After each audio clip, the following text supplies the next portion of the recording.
Let's talk about what test day looks like. The LSAT is a long exam totaling just over 4 hours from start to finish. And that's only if everything goes according to plan. Now, I'll share with you how I arrived at that number.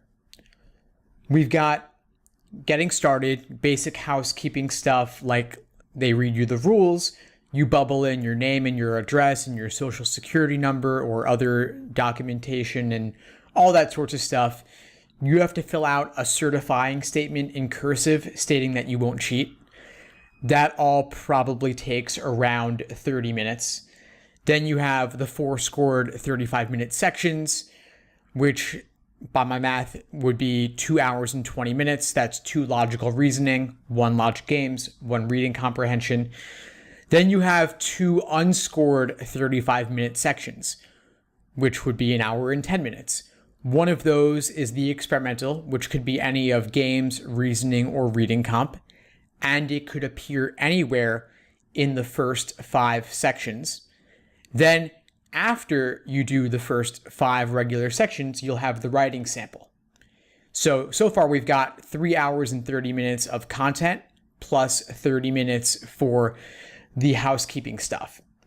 Then you've also got a break between the 3rd and 4th sections that will effectively be 10 to 15 minutes. So that's the full count, 4 hours, 15 minutes. Your mileage may vary on test day.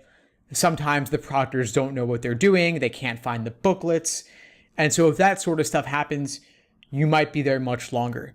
And if you are a smoker or you have the need to take medicine at some frequent interval, you may want to consider accommodations or at the very least adjust your studying and your test day practice based on the knowledge that without accommodations, just the standard LSAT test day length is over 4 hours.